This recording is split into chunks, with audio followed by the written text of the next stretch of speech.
Assalamualaikum warahmatullahi wabarakatuh. Tabi pun. Halo Tribuners, kembali lagi nih di Tribun Live bersama saya Kiki Novilia. Seperti biasa, selama 1 jam ke depan kita akan mengupas tuntas tentang profil dari tokoh-tokoh ternama Lampung yang pastinya sangat menginspirasi dan juga sangat memotivasi kita semua. Nah, khusus di episode kali ini nih, kita sudah kedatangan Bapak Mahathir Mohamad selaku Ketua Yayasan dari Universitas Teknokrat Indonesia. Halo Mbak Kiki. Oke. Alhamdulillah baik. Mohon izin nih suaranya agak-agak serak-serak. Oke. Serak-serak keren lah pokoknya. Nah, kita nanti bakalan banyak ngobrol nih sama Bapak Mahathir, makanya Tribuners sekalian harus stay tune terus sampai acara ini selesai ya. Nah, langsung aja yuk. Ya? Berapa hari kita? Berapa hari nih? Apanya? Ini live-nya berapa hari? Kita... 2 minggu lah kurang lebih ya. Iya. Jadi ya harus agak lama, baterainya harus pakai aki. Oke, benar. Karena kita sekarang Tribun Live ini mengudara setiap hari nih Pak, setiap dari jam 2 siang sampai dengan jam 6 sore itu kita selalu live streaming di akun Facebooknya Tribun Lampung sama di klik bit.ly/Tribun TV Lampung. Jadi kita punya banyak banget rangkaian acara baru nih Pak. Keren banget lah pengen Tribun Lampung. Apalagi kalau Mbak Kiki yang bawa acara pokoknya meriah aja lah ya. Oke, amin ya Tribuners. Nah Bapak langsung aja nih kita bakalan lanjut ngobrol. Ya. Sekarang gimana nih Pak kabarnya terlebih dahulu? Kabarnya sehat, semangat, Alhamdulillah. Cuma suaranya aja yang biasanya baik, tapi ini agak habis konser semalam. Oh gitu. Ya, jadi konser live juga agak lama lah dari 2 jam sekitar. Jadi teriak-teriak konser gitu. Oke, rock and roll ya berarti Pak. Gitu.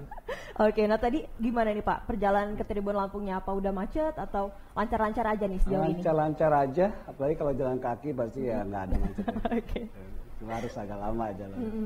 Lancar kok. Lancar, oke deh. Nah terus aktivitas kesibukannya Pak Mahathir nih saat ini tuh apa aja Pak? Sekarang sehari-hari saya di Universitas Teknokrat Indonesia sebagai Ketua Yayasan Pendidikan Teknokrat. Oke. Kemudian ada juga jabatannya lain sebenarnya. Saya juga Dekan Fakultas Teknik Ilmu Komputer Teknokrat juga, merangkap sementara ini sebagai PLT Wakil Rektor bidang akademik dan Ketua Yayasan. Jadi pada dasarnya sih semua bisa dikerjain, tapi sekarang lebih fokus di bidang akademik saja. Jadi tugas saya sehari-harinya bagaimana memotivasi dosen-dosen untuk bisa memenuhi Tridharma. Kalau di kampus itu dikenal dengan Tridharma, pendidikan, penelitian, dan pengabdian masyarakat. Sehingga dosen-dosen ini kita motivasi bagaimana mereka melakukan penelitian-penelitian dan juga pengabdian masyarakat yang betul-betul bisa menyentuh masyarakat. Sebagai contoh yang kita lakukan bersama dosen-dosen dan mahasiswa, betul-betul di era COVID ini kita kemarin bekerjasama dengan beberapa instansi. Salah satunya kita bekerjasama dengan Marinir, bekerjasama dengan TNI Angkatan Laut, bekerjasama juga dengan Wali Kota Bandar Lampung. Itu kita memberikan bantuan-bantuan sembako kemarin di beberapa pulau-pulau terpencil dan beberapa masyarakat. Itu masing-masing total kita sudah sekitar 5.000 paket sembako yang bisa kita salurkan kerjasama dengan berbagai instansi selain daripada RT, RW, camat di lingkungan Kedaton dan Raja Basa kemarin. Seperti itu. Jadi memang tidak hanya penelitian-penelitian saja yang berkaitan dengan COVID, tapi juga kita melakukan bakti sosial dan juga donor darah kemarin bekerjasama dengan Marinir juga.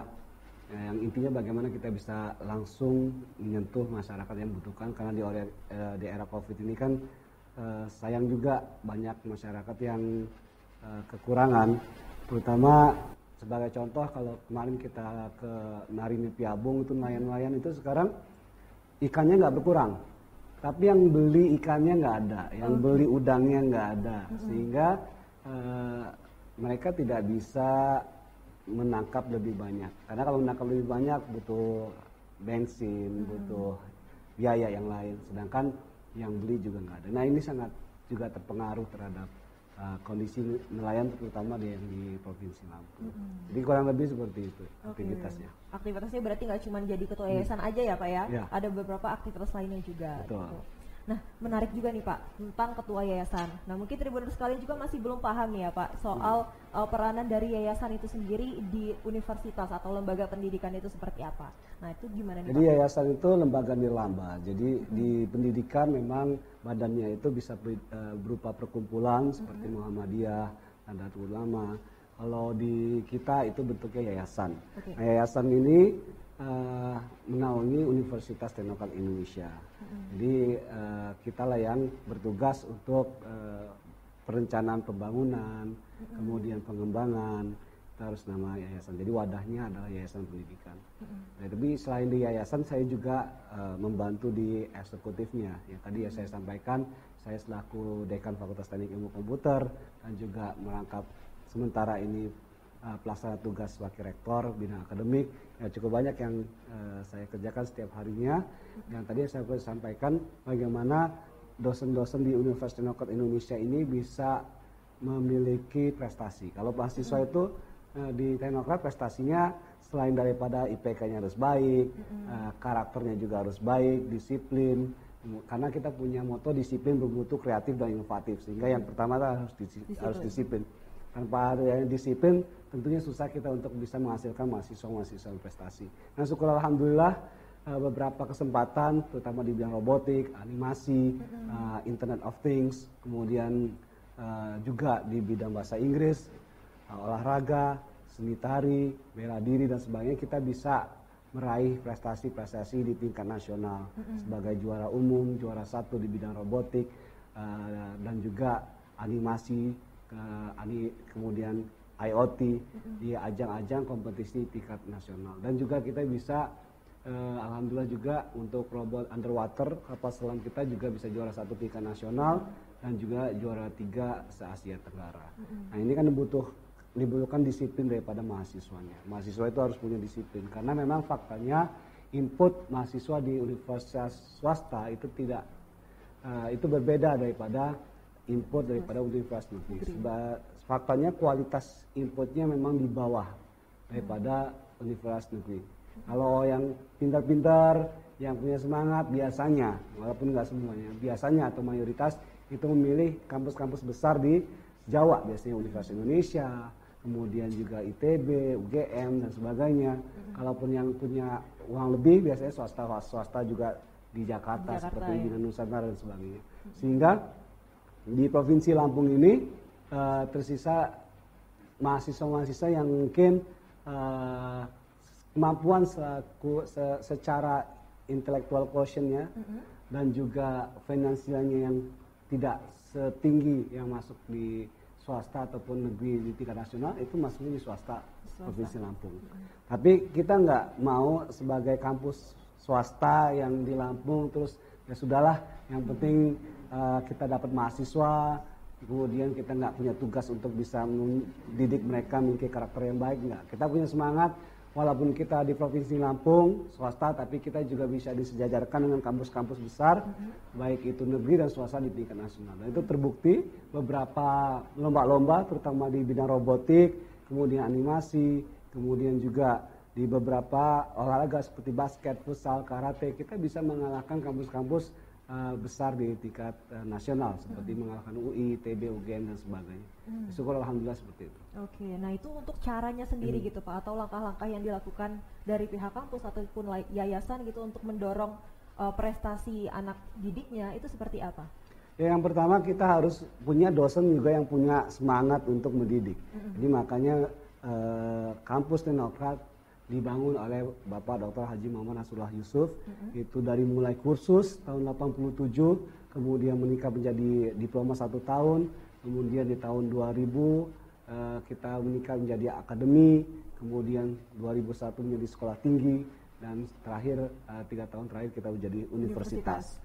Nah, ini juga memang dari mulai kursus dulu, Bapak Rektor sekarang yaitu Bapak Dr. Nasrullah juga memang sudah menanamkan kepada dosen-dosennya itu sebagai pendidik. Jadi kita itu biasa diajarin kalau ingin keluar rumah, kalau ingin kita ke kampus itu harus diniatkan lillahi ta'ala. Karena salah satu pintu ke surga kalau kata Pak Rektor atau Pak Nasrullah, rektor kami, itu sudah ada di tangan dosen. Yaitu ilmu yang bermanfaat.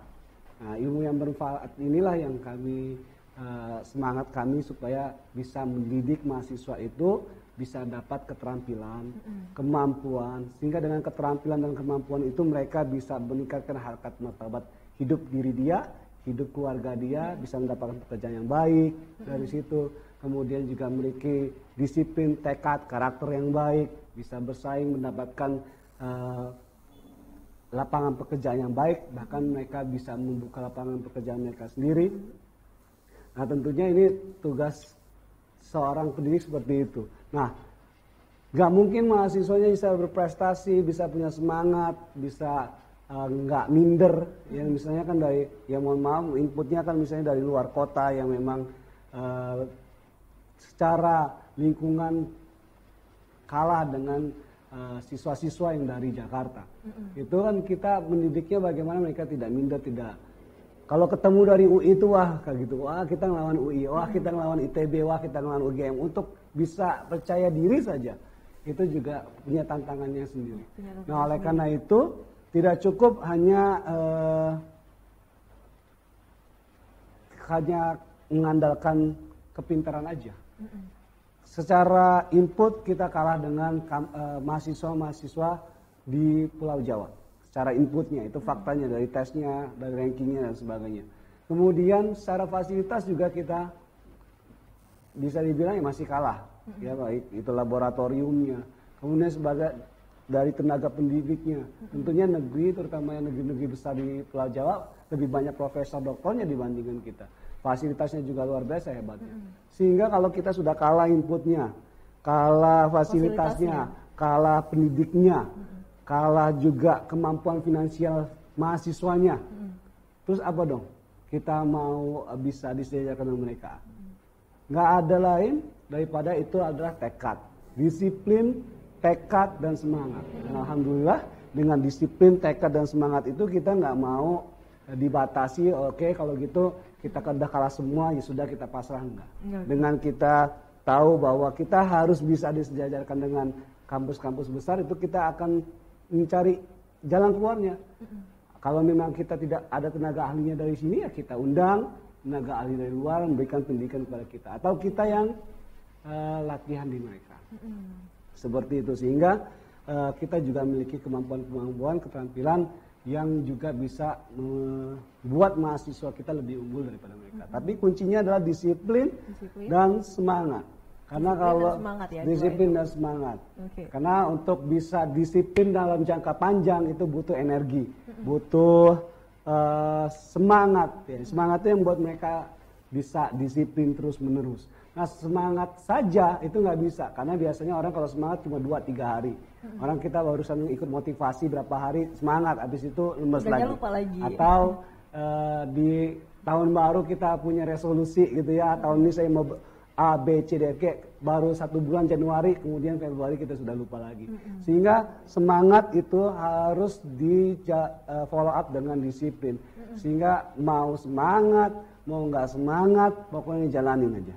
Kalau memang targetnya hari ini harus riset 1 jam, 2 jam, ataupun bahkan kami persiapan itu 1 tahun, Mbak. 3 bulan kita karantina di kampus. Karantina di kampus berarti dia nginep di kampus. Kita siapkan makannya, siapkan ruangannya, siapkan tempat tidurnya, ada kamar mandinya, semuanya sudah kita siapkan sehingga mereka nggak kemana-mana. Kuliah pun kita ganti.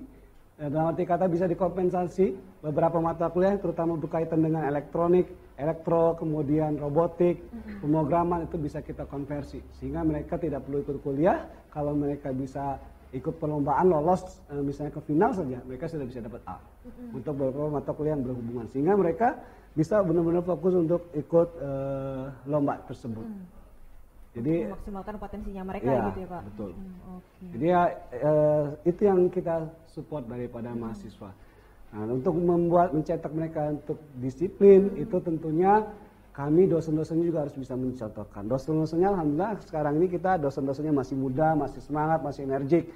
Jadi dosennya itu harus punya tekad bahwa kita nggak boleh kalah.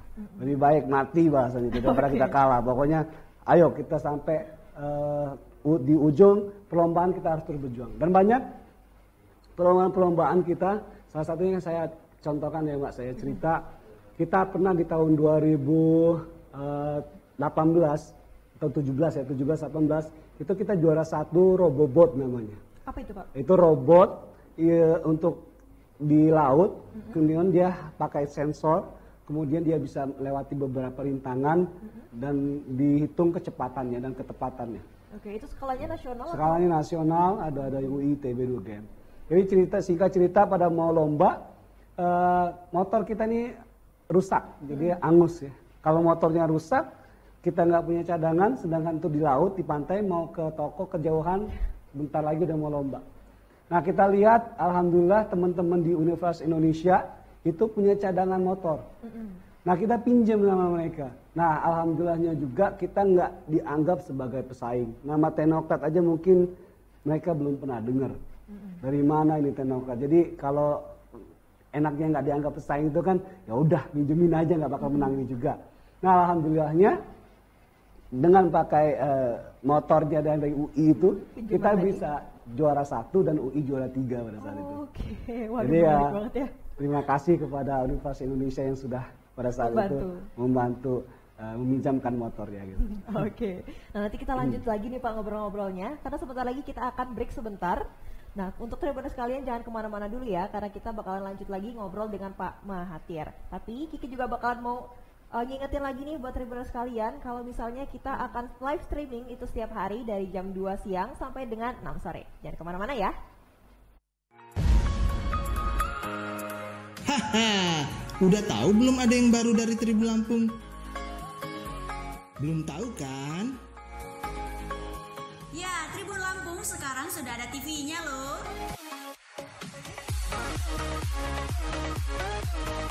Tribun TV live di Facebook dari mulai pukul 14.00 sampai 18.00 WIB. Ada banyak acara yang bisa kamu tonton di Tribun TV, mulai dari komunitas, obrolan santai, podcast, bintang tribun, dan garasi. Masih banyak acara menarik yang bisa kamu kepoin di Tribun TV. Dan bagi kamu yang kepingin tampil di acara Tribun TV atau kepingin pasang iklan buat acara kamu, buruan hubungi kontak Tribun TV di bawah ini.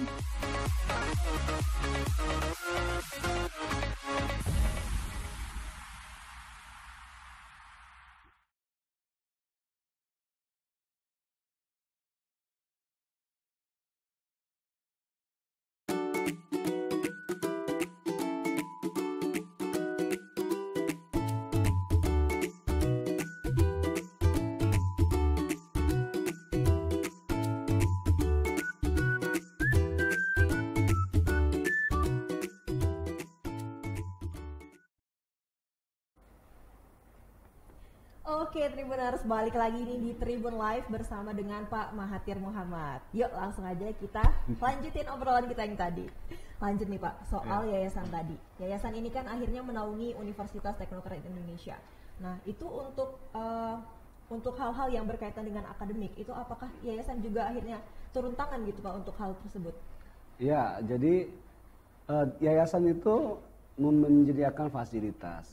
Jadi menyediakan fasilitas, kemudian menentukan arah kebijakan kampus ke depan dan mendukung juga kebijakan-kebijakan yang dibuat secara terprogram baik oleh Pak Rektor dan juga jajarannya. Supaya tugas utamanya seperti itu. Nah, tapi juga kita harus bisa yang paling penting memiliki spirit gitu ya. Sebuah kampus itu harus memiliki spirit. The culture ataupun budaya daripada kampus itu harus dibentuk. Jadi bisa saja kampus itu punya fasilitas yang luar biasa hebat, gedungnya 10 lantai segala macam, tapi dalam kondisi sekarang terutama dengan kondisi COVID ya, kita lihat itu bisa merubah gaya hidup kita, di mana online learning ataupun kita belajar itu bisa dengan menggunakan Zoom ataupun internet ataupun platform-platform yang lain. Itu membuat sekarang pendidikan tidak berbasis daripada gedung yang besar, gedung yang tinggi. Karena yang harus kita lakukan adalah berbasis terhadap proses. Jadi prosesnya yang harus bagus. Nah, proses di situ tentunya berkaitan dengan mindset mahasiswa itu yang harus kita bangun. Dari mindset mahasiswa itu yang kita bangun itu akan berpengaruh terhadap pola pikir dia. Pola pikir dia itu yang akan berpengaruh terhadap tingkah laku dia setiap harinya. Tingkah laku dia setiap hari itulah yang akan membentuk karakter dia. Nah, karakter itulah menjadi karakternya kampus. Karakternya kampus dicerminkan daripada karakter mahasiswanya. Jadi kalau mahasiswanya juga mayoritasnya malas, berarti karakter kampusnya malas. Kalau mayoritas mahasiswanya itu narkoba, berarti kampusnya juga mencerminkan itu. Jadi kita harus bisa bagaimana mahasiswa itu sebaik-baiknya memiliki karakter yang baik tentunya. Karakter yang tidak mudah menyerah, karakter yang tidak mudah putus asa, karakter yang tidak cengeng, bentar-bentar mengeluh, gara-gara COVID sedikit udah mengeluh, susah belajar, nggak punya pulsa dan sebagainya. Jadi lebih banyak mengeluhnya. Nah, kita tidak ingin itu terjadi di kampus kita, karena kita harus semangati bahwa memang kuliah itu perlu pengorbanan. Kuliah itu tidak hanya pengorbanan materi, tapi juga kita harus mengorbankan waktu kita, mengorbankan tenaga kita, karena kita juga harus bisa setiap harinya itu, walaupun misalnya sekarang kondisi COVID, itu bisa mendidik dirinya sendiri. Mahasiswa itu bisa secara mandiri, proaktif untuk mendidik dirinya sendiri.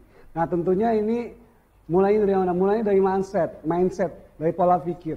Jadi nggak cukup cuma mahasiswa itu harus belajar saja tanpa mereka mengerti mereka belajar itu buat apa. Tujuannya apa? Jangan-jangan kita belajar banyak-banyak udah habis waktu kita, habis biaya kita, pusing, stres dan sebagainya, tapi kita nggak ngerti buat apa ilmunya. Gitu. Nah, tentunya itu yang kita usahakan sebaik mungkin bisa menyampaikan kepada mahasiswa bahwa apa yang dipelajari di kampus itu memang bermanfaat buat mereka. Bermanfaat untuk menunjang tujuan hidup mereka. Itu yang kita juga ajarkan kepada mahasiswa tentang bagaimana berpikir. Jadi tidak hanya mempelajari pelajarannya saja, tapi bagaimana mereka belajar untuk hidup, belajar untuk bersama-sama bekerja sama. Jadi bukan hanya belajar untuk mendapatkan nilai yang baik saja, kemudian nilai yang baik itu bingung untuk apa, tapi yang lebih penting adalah mereka ketika belajar, mereka bisa mendapatkan manfaatnya, mereka terbentuk karakternya, mereka terbentuk pola pikir yang tidak mudah mengeluh, pantang menyerah, future orientation, kemudian juga memiliki perencanaan apa yang harus mereka lakukan, apa yang harus mereka baca, apa yang harus mereka tonton, siapa yang mereka harus bergaul. Itu semua yang akan berpengaruh terhadap pola pikir mereka ke depan dan bagaimana mereka bisa mencapai impian ataupun keinginan yang mereka ingin raih di masa yang akan datang. Jadi kita coba mahasiswa itu intinya adalah menjadi independent learner. Dia menjadi pembelajar sejati, pembelajar mandiri. Tidak harus disuruh dosennya, dipaksa dosennya baru belajar. Mereka belajar karena mereka sadar mereka butuh itu ilmu. Kenapa mereka butuh itu ilmu? Karena ilmu itulah yang akan mempermudah mereka untuk mencapai impian yang mereka inginkan. Karena mahasiswa memiliki impian yang berbeda-beda. Tugas kita sebagai pendidik adalah bagaimana mensupport keilmuan-keilmuan ini untuk mereka bisa mencapai apa yang mereka inginkan di masa yang akan datang. Nah, dari budaya-budaya kampus itu yang diajarkan kepada mahasiswa ya Pak, menurut Bapak sendiri itu akhirnya seperti apa Pak, output dari mahasiswa itu sendiri, apakah tercapai gitu budaya-budaya tersebut? Ya, alhamdulillah sekarang mahasiswa Universitas Indonesia itu ketika mahasiswa mereka harus bisa berprestasi. Mereka harus memiliki karakter, harus memiliki keyakinan diri, tekad yang disejajarkan. Kembali lagi kita punya tekad disejajarkan dengan kampus-kampus yang memang notabene sudah besar, sudah bagus seperti Universitas Indonesia, ITB, UGM dan sebagainya di tingkat nasional. Oleh karena itu ya tugas kita adalah bagaimana mereka punya keyakinan. Pertama bahwa mereka bisa. Mereka punya pola pikir bahwa ya kami memang mungkin kurang dari segi materi, mungkin kami juga kurang dari segi fasilitas, mungkin kami juga kurang dari segi tenaga pendidik. Tapi yang nggak boleh kurang adalah kita punya tekad, punya semangat, punya disiplin, dan ini harus diwujudkan. Karena sekarang era sekarang kita mau dapat ilmu itu lebih mudah dengan YouTube, dengan Google. Aksesnya juga semakin terbuka. Semakin terbuka, semakin murah. Sekarang lebih banyak juga webinar yang gratis, sehingga akses terhadap ilmu pengetahuan sekarang sangat berubah. Yang penting kita punya kuota, punya jaringan internet, itu tergantung kita manfaatkannya. Apakah kita manfaatkannya hanya untuk sosial media saja, untuk kepoin artis-artis dan sebagainya saja gitu, atau kita bisa menggunakan kuota internet yang sama untuk belajar. Ketika YouTube kita tidak hanya membuka drama-drama Korea saja, bukan berarti nggak boleh, tapi kalau seharian juga kan tidak cukup bermanfaat. Tapi bagaimana kita bisa belajar dari situ. Nah ini yang kita dorong kepada mahasiswa bahwa mereka bisa belajar dimanapun dari manapun. Dan tugas kami sebagai dosen adalah bisa mengarahkan, membimbing, kalaupun secara teknis mereka butuh bimbingan, kita secara teknis. Tapi tidak harus selalu teknis dan tidak harus selalu berorientasi pada teknis. Tapi yang lebih penting tadi, memberikan kesadaran kepada mahasiswa bahwa mereka harus punya tujuan hidup, mereka harus punya cita-cita, mereka harus punya semangat untuk menggapai cita-cita tersebut, dan juga kita sebagai dosen melatih bagaimana mereka punya keterampilan-keterampilan yang bisa mendukung mereka untuk bisa mencapai apa yang mereka inginkan. Tapi yang lebih penting lagi adalah pembentukan karakter. Kami di kampus juga punya unit kegiatan mahasiswa yang tujuannya adalah membentuk karakter-karakter yang soleh, yang baik, yang punya ketangguhan, fighting spirit yang baik. Sebagai contoh, kita punya unit kegiatan mahasiswa Islam misalnya, Kristen, Buddha, Hindu, di mana di situ kita betul-betul kita buat program. Seperti kalau di Islam itu ada bimbingan baca Qur'annya, tata cara sholat, dan yang lain sebagainya. Bagaimana mereka yang tidak bisa baca Qur'an bisa baca Qur'an, yang bisa baca Qur'an bisa terus baca Qur'an, bisa menghafal, bisa mengetahui artinya, kemudian bisa memiliki pemahaman di situ. Kita juga ada unit kegiatan mahasiswa bidang olahraga. Nah di situ juga kita latih disiplin.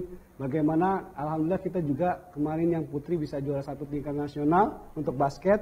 Dan ini juga bagaimana kita bisa, ya terus terang Mbak, kalau kita melawan atlet-atlet Jakarta ya, di Pulau Jawa mereka udah menang tinggi, menang gizi, ya kan, menang semuanya lah gitu.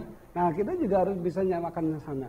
Bagaimana tentu saja input gizi yang berbeda juga akan berpengaruh terhadap kekuatan kualitas mereka, atlet ya, dan juga tinggi badan, kondisi kesehatan juga berpengaruh. Tapi tugas kita dari kampus adalah bagaimana kita bisa, pokoknya kita harus menang di disiplin. Kalau mereka latihannya sejam, kita harus bisa sejam setengah. Kalau mereka larinya 5 kilo, kita harus bisa 6 kilo, 7 kilo.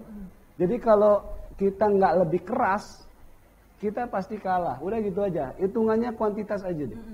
Kalau mereka push up-nya rata-rata sehari 100, ataupun misalnya basket sehari syutingnya harus 100, ya kita harus 150. Kalau nggak bisa, udah jelas nggak akan bisa menang. Nah itu yang kita coba dorong mahasiswa supaya mereka punya disiplin tanpa harus mereka dipaksa oleh dosennya. Mereka disiplin belajar, disiplin melatih diri mereka sendiri karena mereka punya tujuan hidup. Dan semua yang mereka lakukan itu mendekatkan diri mereka kepada tujuan hidup mereka. Dan untuk menurut Pak Mahathir sendiri itu apakah sudah tercapai gitu di mahasiswa saat ini di Teknokrat? Ya kita lihat parameternya tercapai atau tidak. Kalau misalnya parameter kita bahwa mahasiswa kita bisa disejajarkan dengan universitas besar dengan bisa memenangkan beberapa perlombaan-perlombaan bidang akademik, kemudian olahraga, kemudian seni, maka bisa kita katakan kita tercapai. Kalau misalnya standarnya adalah bahwa lulusan Universitas Indonesia itu bisa diterima pekerjaan yang layak, baik itu BUMN, pemerintah, swasta yang besar yang baik, dan mereka juga bisa membangun usaha, ya berarti kita sudah mencapai itu. Sehingga tugas kita adalah bagaimana terus meningkatkan, mempertahankan dan meningkatkan. Karena mempertahankan ini lebih sulit daripada kita mencapainya gitu ya. Karena kita akan selalu dibayang-bayangin gimana nih kalau kita kalah dan sebagainya. Sedangkan kalau kita belum menang ya nothing tulus ya. Iya, benar. Yang penting kita bisa optimal. Oke, nah, Tribuners kita bakalan lanjut ini ngobrol-ngobrol dengan Pak Mahathir, tapi Tribuners sekalian jangan kemana-mana dulu karena kita akan break sebentar. Jangan kemana-mana ya.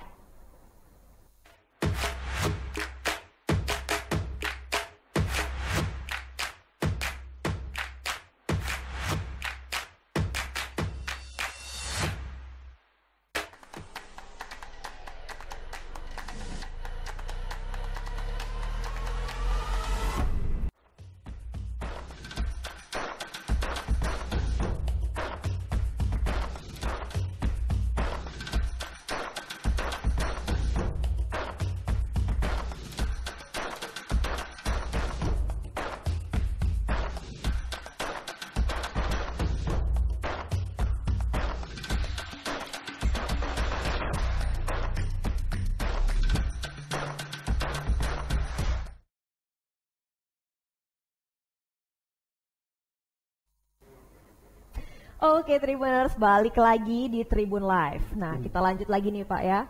Nah, ada pertanyaan menarik nih Pak.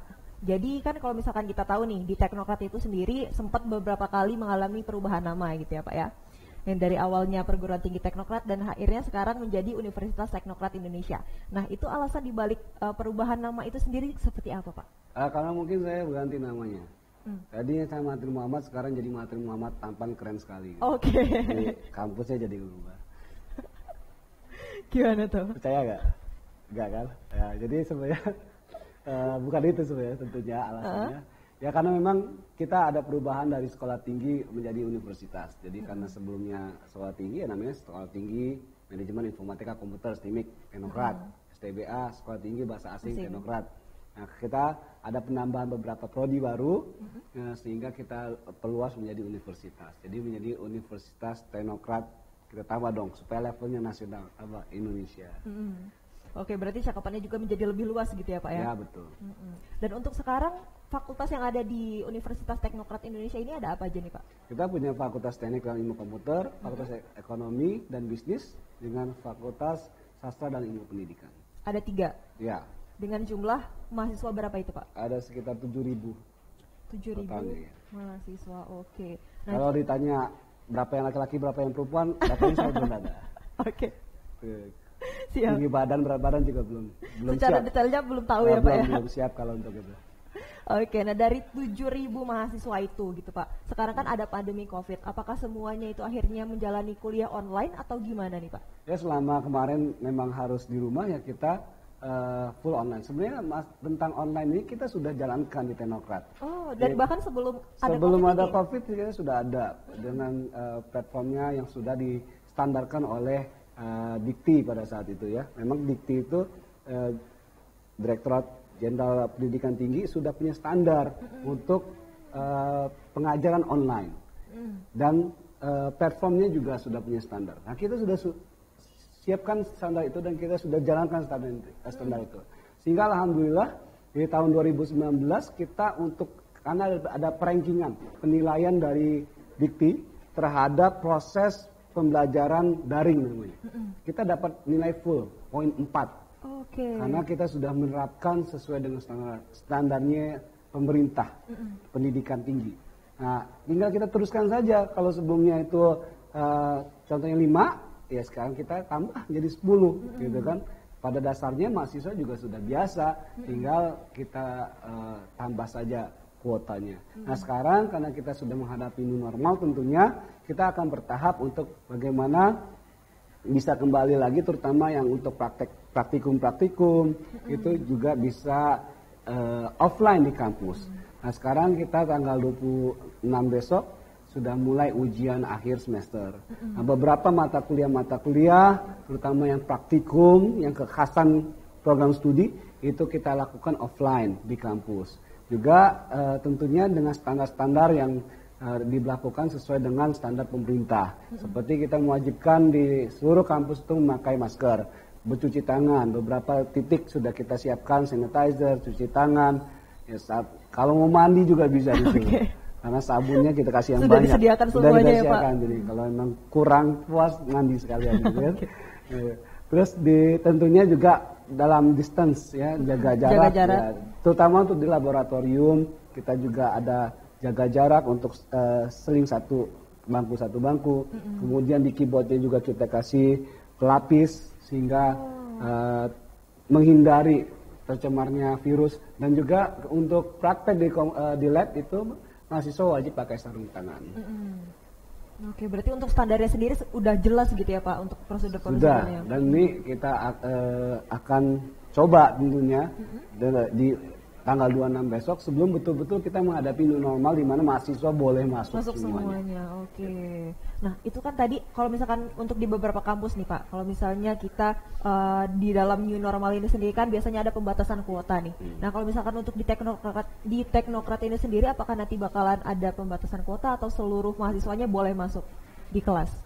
Nah, untuk itu nanti kita akan semuanya masuk, tapi kita bagi. Misalnya kelas ganjil gitu ya. Jadi kalau NPN-nya ganjil, dia masuknya hari apa jam berapa. Kalau genap dia hari apa jam berapa. Jadi atau beberapa itu sebagian yang offline, sebagian yang online gitu. Kan gitu. Jadi biar untuk tetap bisa menjaga supaya tidak terlalu crowded dan bisa menjaga jarak di laboratorium terutama. Oke, berarti akan ada pembagiannya juga gitu ya Pak, bisa di switch juga antara yang online sama offline gitu. Oke. Semua boleh dibagi, yang nggak boleh dibagi cuma satu. Perasaan dulu ya. Cinta kita nggak boleh ganti, kalau cinta buat satu orang aja gitu ya. Siap, setia gitu ya. Oke.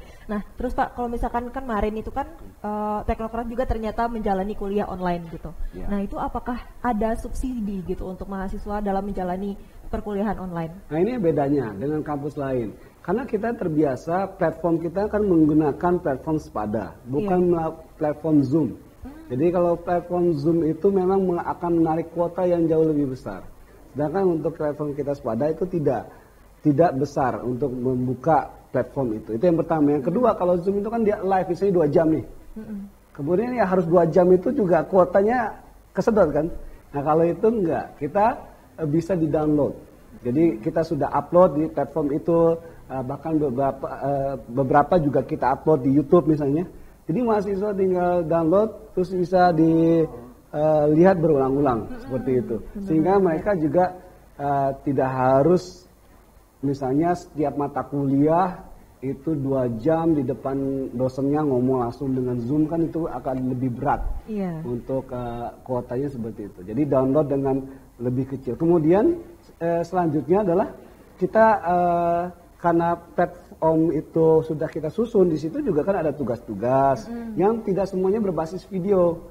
Jadi ada yang berbasis dia gambar, kemudian ya file-file yang tidak besar untuk di-download sebagai bahan mereka untuk baca, kemudian mereka merangkum ataupun mereka buat kesimpulan, kemudian di-upload lagi. Jadi karena kapasitasnya itu tidak besar, kita bisa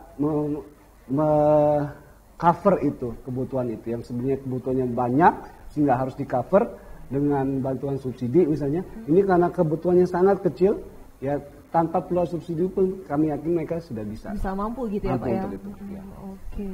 Nah terus kalau untuk teknokrat sendiri gitu Pak, di new normal ini itu kan pasti ada persiapan gitu untuk tempat cuci tangan gitu, untuk penyediaan sarung tangan, dan itu sekarang sudah disediakan atau sudah berlangsung atau masih dalam tahap penyediaan gitu? Kalau untuk cuci tangan kita sudah siap. Cuma kalau lagi tempat krimbat paling yang lagi kita lihat, kalau mbaknya mau datang krimbat misalnya, itu memang kita lagi lihat mana yang cocok untuk krimbat gitu. Jadi kalau untuk krimbat belum. Kalau cuci tangan semuanya sudah siap. Seperti saya sampaikan tadi, hand sanitizer sudah siap, di setiap kelas sudah ada hand sanitizer. Tapi kita taruh di tempat yang begitu strategis sehingga karena mahasiswa itu kreatif. Hand sanitizer itu baru 1 jam udah habis. Itu karena mereka download ya. Di-download sama mereka semua isinya, kemudian bawa pulang. Untuk refill mungkin mereka kreativitasnya luar biasa karena kami punya moto kreatif inovatif. Jadi kreatifnya itu dengan cara seperti itu. Lumayan di rumah bisa buat sampoan mungkin seperti itu, atau sikat gigi. Jadi di-downloadnya banyak, jadi kita taruh yang tempat yang strategis. Oke, menarik banget ya Tribuners. Nah, Tribuners sekalian, tapi jangan kemana-mana karena kita akan ngobrol lagi sama Pak Matir, tapi setelah break iklan yang satu ini.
Balik lagi nih Tribuners di Tribun Live. Nah, kita lanjut lagi nih Pak ya.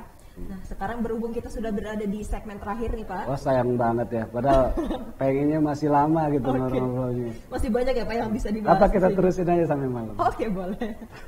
Di lain kesempatan. Kesempatan ya. Nah, terus untuk harapannya nih Pak, untuk Universitas Teknokrat Indonesia ini seperti apa nih ke depannya? Ya tentunya harapan dari pendiri Universitas Teknokrat Indonesia, Bapak Dr. Nasrullah, teknokratnya harus bisa seperti Harvard ya, di Amerika ya. Harvard itu kan kampus terbaik sedunia, nomor 1 ya, walaupun kadang-kadang turun, kadang-kadang, tapi lebih banyak di peringkat 1-nya. Nah, tentunya Harvard itu kan dimulai daripada swasta juga dulu, didirikan oleh John Harvard, kemudian diteruskan sampai sekarang. Nah, cita-cita kita juga teknokrat ini siapapun yang akan nanti memimpinnya, yang akan melanjutkannya, ini harus seperti Harvard. Jadi ratusan tahun ke depan, kira-kira udah masih muda gini lah ya, itu teknokrat masih terus berkembang menjadi kampus yang hebat, kampus yang luar biasa, bisa memberikan kontribusinya secara real terhadap masyarakat. Tidak hanya di Provinsi Lampung, nanti tentunya cita-cita kita tidak hanya di Indonesia, bahkan kita harus bisa juga mendunia. Tapi tentunya untuk mendunia, untuk bisa secara nasional, kita harus bisa membuktikan juga bahwa proses pendidikan yang kita lakukan itu sudah menghasilkan mahasiswa-mahasiswa yang berprestasi di nasional. Jangan sampai hanya memang tantangan kampusnya kan akreditasi ya. Akreditasinya bagus tapi mahasiswanya prestasinya kurang misalnya. Nah, kita tidak ingin juga akreditasi itu tidak berpengaruh terhadap prestasi mahasiswa. Karena akreditasinya boleh A, kemudian fasilitasnya hebat-hebat. Mahasiswanya prestasi nggak? Kamu tanya kayak gitu. Untuk apa banyak profesor doktornya, akreditasinya A, mahasiswanya nggak berprestasi. Mahasiswanya nggak memiliki karakter yang baik. Mahasiswanya tidak memiliki disiplin yang baik. Berarti tidak ada pengaruhnya dong.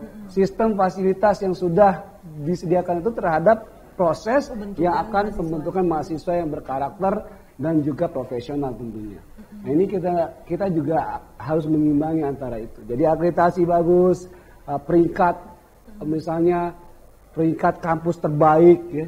Boleh kampus terbaik, boleh peringkatnya baik. Oke. Mahasiswanya ikut baik enggak? Mahasiswanya ikut terangkat enggak? Mahasiswanya bisa berprestasi enggak? Nah, ini tantangan kita, terutama di Universitas Teknokrat Indonesia, jangan sampai jargon-jargon itu tidak bisa juga dibuktikan oleh mahasiswa-mahasiswa yang berprestasi dan lulusan-lulusan yang bisa bersaing, diterima kerja, membuka lapangan kerja, terutama di tingkat nasional. Berarti sejalur ya Pak sama slogannya Teknokrat yang kampus sang juara gitu. Kok tahu Mbak? Tahu dong. Udah tahu, udah sering denger ya Mbak? Iya. Jangan-jangan lulusan Teknokrat juga? Oh bukan. Oh dari... Katanya banyak dari Tribun dari Teknokrat ya Pak? Iya banyak banget. Berarti membuktikan dong ya? Teknokrat bermutu ya, bisa di Tribun di sini ya. Alhamdulillah, terima kasih Tribun. Oke. Nah terus kalau misalkan untuk Teknokrat sendiri nih Pak, ini akreditasinya saat ini apa? Akreditasi kita A dan B dan beberapa itu sedang proses B. Karena sekarang ini sebenarnya akreditasi itu bukan ABC lagi, tapi dia baik, kemudian yang paling rendah itu C itu baik. Jadi sekarang nggak ada yang nggak baik. Kalau dulu tuh C itu nggak baik. Sekarang yang paling rendah aja baik gitu. Nah itu juga alhamdulillah untuk kampus-kampus ini sehingga kesannya memang baik. Tinggal bagaimana tadi membuktikan mahasiswanya juga berprestasi, kemudian lulusannya juga bisa diterima di tempat kerja ataupun buka lapangan pekerjaan yang juga bermartabat gitu. Seperti Mbak sekarang kan di sini. Oke. Keren banget. Siap. Nah itu tadi Tribuners ya. Oke, jadi tadi kalau misalkan kita sudah berbincang-bincangnya sudah lumayan detail nih Pak. Sekarang kita punya tantangan nih. Jadi kalau di Tribun Live itu ada tebak-tebakan. Bukan, iya. Tebak gambar apa tebak kata? Bukan. Jadi kalau misalkan di Tribun Live ini kita punya pertanyaan cepat gitu Pak. Jadi nanti Bapak bisa menjawab pertanyaan saya. Tapi jangan berkaitan dengan cinta ya. Oke, siap. Kalau berkaitan dengan cinta lama jawabnya. Oke, sudah siap nih Pak? Siap. Siap nggak ya? Siap dong. Oke. Pertanyaan pertama. Saya deg-degan Pak. Nggak boleh minta bocorannya dulu. Bukan tantangan dong kalau udah dikasih bocoran. Jangan pakai data-data rakyat miskin Indonesia ya Pak. Oke, siap. Saya nggak hafal nanti. Oke, pertanyaan pertama nih Pak. Menjadi pribadi yang sukses atau berkarakter? Berkarakter. Karena karakter pasti sukses. Nggak perlu alasannya ya? Iya. Panjang saya pakai alasan. Terus, pertanyaan kedua. Dikenal sebagai pribadi yang baik atau pribadi yang jujur? Baik. Oke. Keluarga atau karir?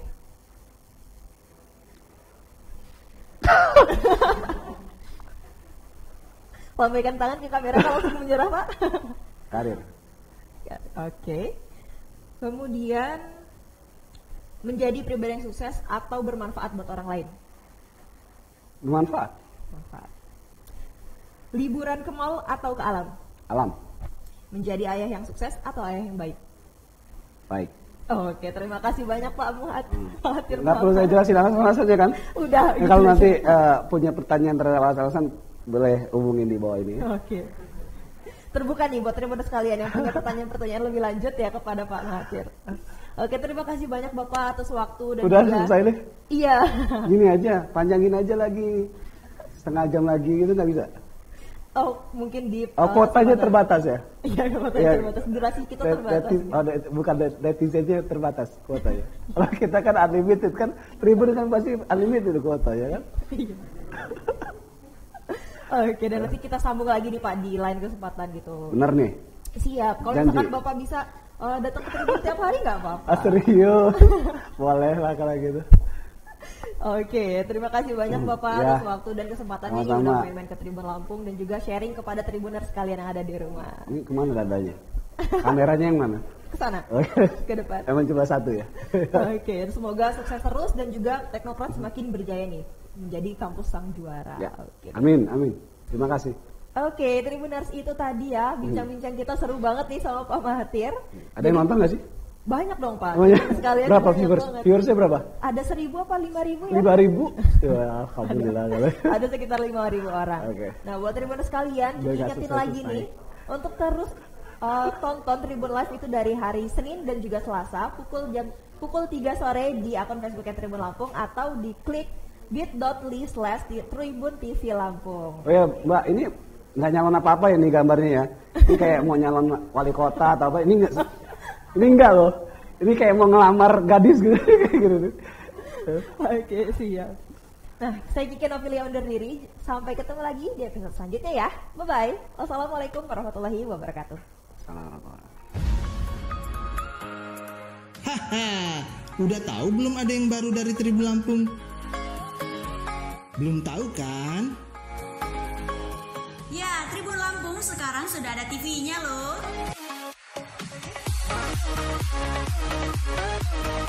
Tribun TV live di Facebook dari mulai pukul 14.00 sampai 18.00 WIB. Ada banyak acara yang bisa kamu tonton di Tribun TV, mulai dari komunitas, obrolan santai, podcast, bintang Tribun, dan garasi.